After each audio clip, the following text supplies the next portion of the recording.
Hello, everyone.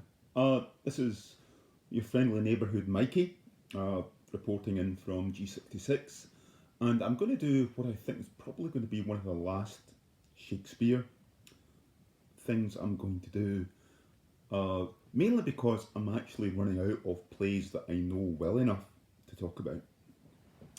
And today I'm going to do Macbeth. Now, Macbeth is known as the Scottish play, so I'm going to talk a wee bit about that. What I first want to do is actually set a wee bit of the historical context, where it comes from, and then talk a bit about where Shakespeare was writing this. I then want to talk a wee bit about the media, and then I'm going to go into speech, which is going to take into. It's not the one you think I'm going to do, uh, but the one you think I'm going to do is that if it were done, 'tis better if it were done quickly. That one, no, I'm not doing that one. I'm going to take it into a slightly different direction.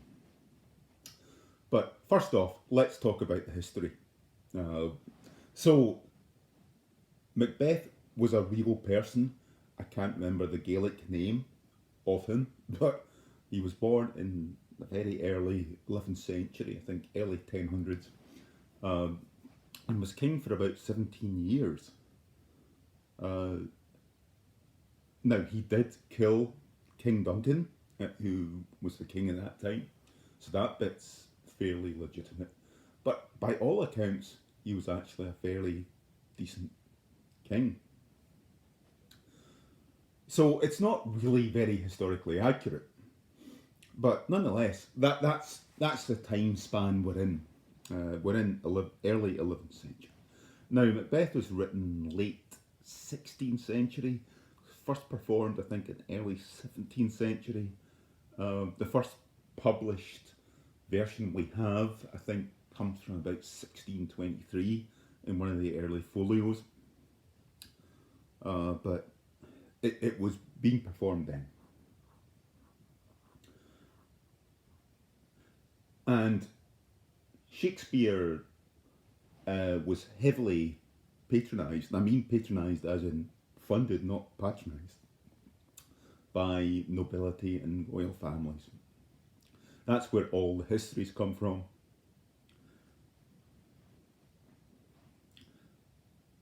And Macbeth was written, I think, under the reign of James the First. I think, you may remember, kind of united the crowns round about the early 17th century. I think my history is getting a bit weak at this point. But that's the context of where the play came from, why it was done, and also the history bit. Now, Macbeth follows the standard Shakespeare 5-act structure. It's one of his shortest plays. It's actually very simple. It's not difficult. I did it for O grades. At that time, 1984, I think, England still had O levels. They're all now standard grades and national fives or whatever they are. No idea. But that was one of the ones we did. And so it has a big part in my head as being, it was kind of the first one I really, really got to grips with.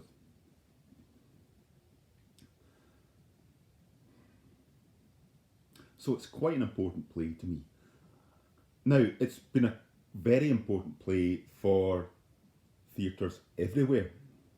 Now, people talk about the Scottish play as if it's cursed. Now, it isn't, obviously, but that reputation actually comes from a repertory company, I think in early to mid 1940s, who did it, and actually a couple of their leading members did die. So, but since then it's become you can't say Macbeth. And of course you can say Macbeth, but that's become the traditional idea through the theatrical community. And I quite like that. It's tradition. That's all fine. Now, Macbeth has been filmed a few times as well.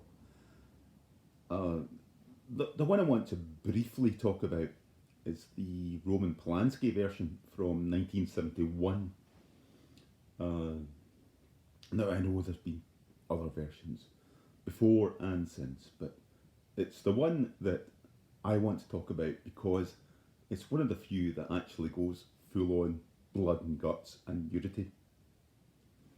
It's an adult take on it. Now, I know Roman Polanski's reputation somewhat in tatters, let's say, in these #MeToo days, but nonetheless, it's still a really good film. And I always remember when we were doing this one in class, it's in Aloysius College, my English teacher at the time, Man Higgins, was saying, right, we're going to watch the BBC Shakespeare version, which had recently been on television. And this is back in the days of VHS tapes, and we had copies. And I kept saying, can we not just do the Polanski version? She wasn't having any of it. So anyway, I'd recommend you check out the Polanski version. I think Michael Fassbender did a version of it in the last couple of years. Can't quite remember.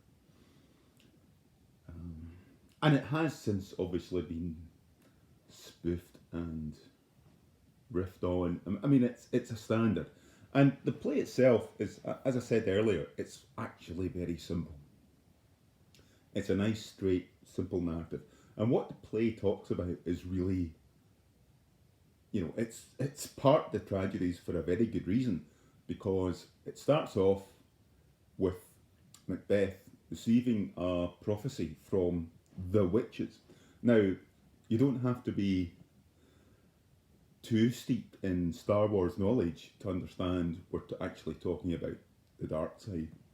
But he receives a prophecy saying he's going to be king. And he tells his wife about it. And basically, they go mad. And they go on a killing spree. And the whole play is a meditation on ambition and corruption, corruption in the sense that it just corrupts your mind, and that's what the play's about. Now, one of the big symbols, or one of the big metaphors that is constantly used throughout the play is blood. Blood is everywhere. Red is a big theme throughout the play. Obviously, there are the clear, explicit murders, the murder of King Duncan, the murder of Banquo. But it's the corruption of the mind that is the big part of Macbeth. And there are other things as well, which I'm going to talk about after I do the speech I'm choosing to do here. But it's really just it's a simple, straight narrative with an awful lot of detail going on behind it. So what I'm going to do now is actually read a wee bit. And as I said, I'm not going to do the obvious speeches. Although this one might be quite obvious. But what I'm going to do is do this speech, and then I'm going to talk a wee bit about it.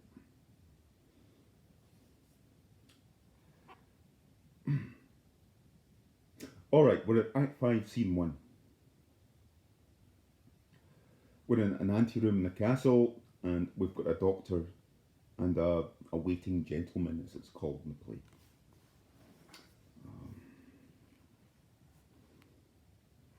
The doctor. I have 2 nights' watch with you, but can perceive no truth in your report. When was it she last walked? The gentleman. Since His Majesty went into the field, I have seen her rise from her bed, throw her nightgown upon her, unlock her closet, take forth paper, fold it, write upon it, read it afterwards, seal it, and again return to bed, yet all this while in a most fast sleep. Doctor replies, a great perturbation in nature to receive at once the benefit of sleep and do the effects of watching. In this slumbery agitation, besides her walking and other actual performances, what at any time have you heard her say? Gentleman replies, that, sir, which I will not report after her. The doctor says, you may say to me, and 'tis most meet you should. Gentleman, neither to you nor anyone, having no witness to confirm my speech. Now Lady Macbeth comes in. The gentleman continues, lo, here she comes. This is her very guise, and upon my life fast asleep. Observe her. Stand close. The doctor, how came she by that light? Gentleman, why it stood by her. She has light by her continually. 'Tis her command. The doctor replies, you see her eyes are open. The gentleman responds, aye, but their senses shut. The doctor says, what is it she does now? Look how she rubs her hands. Gentleman says, it is an accustomed action with her. To seem thus washing her hands, I've known her continue in this a quarter of an hour. Lady Macbeth speaks up. Yet here's a spot. The doctor says, hark, she speaks. I will set down what comes from her to satisfy remembrance the more strongly.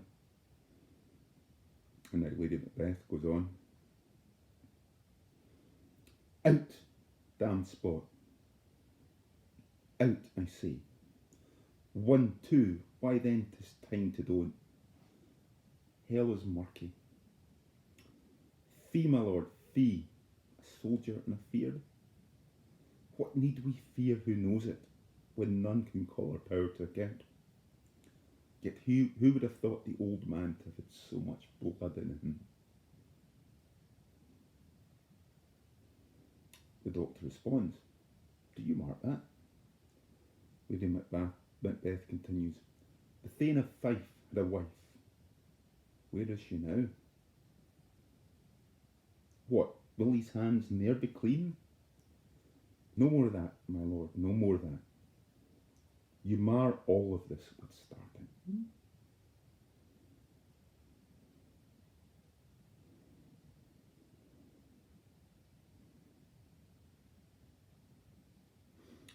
Lady Macbeth goes on. I'm going to skip out a couple of bits, but Lady Macbeth goes on. Here's the smell of the blood still. All the perfumes of Arabia will not sweeten this little hand. Oh, oh, oh.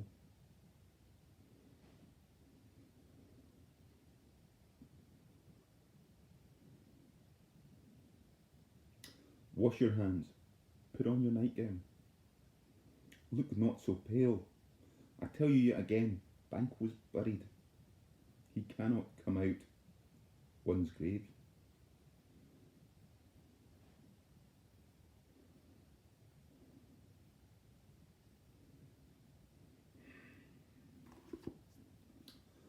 So, Lady Macbeth has gone quite mad. Her husband, the Thane of Fife, the Thane of Cawdor, is at war in Dunsinane Wood.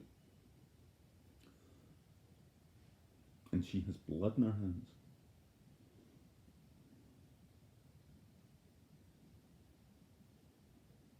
Now, the slightly contemporary interpretation of this is that this is actually something of a metaphor for menstruation, which is something that has been pretty much completely written out of history for centuries, yet something that obviously affects over 50% of the population. Um, Now, I choose not to really believe that. I actually think she is just going a bit mad and she can't get the blood out of her hands because she is covered in blood. I'm going to highlight one little passage here, which I think is interesting. Um, oops, skipped over a page.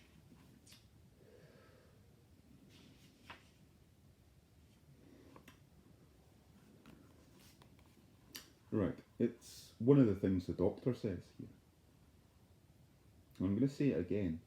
A great perturbation in nature, to receive at once the benefit of sleep and do the effects of watching. And I'm going to focus on the phrase a great perturbation in nature. Now, does that not sound to you like a great disturbance in the force?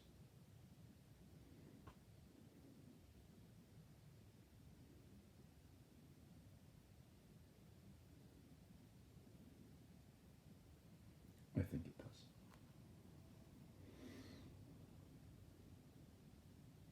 Anyway,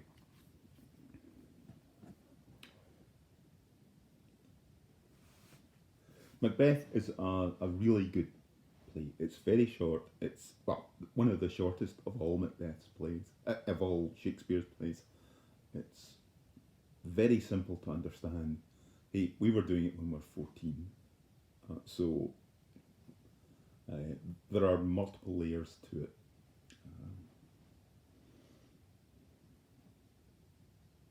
It's worth a look. As I said, this is probably the last Shakespeare one I'm going to do. I'm kind of running out of ones I know. I might try and do song lyrics or movies next. Maybe, depending on how long this lockdown lasts. But nonetheless, that's pretty much it from me for Macbeth. It's worth a look. If you can track down the Polanski version, it's well worth a look. But the play is worth a read. And again, if you like this, that's great. If you didn't, then fine. I'm sorry. I'm trying. Anyway, until I come back with possibly a detailed breakdown of Bruce Springsteen Thunder Road, then this is Mikey out. Alright. Stay safe, folks.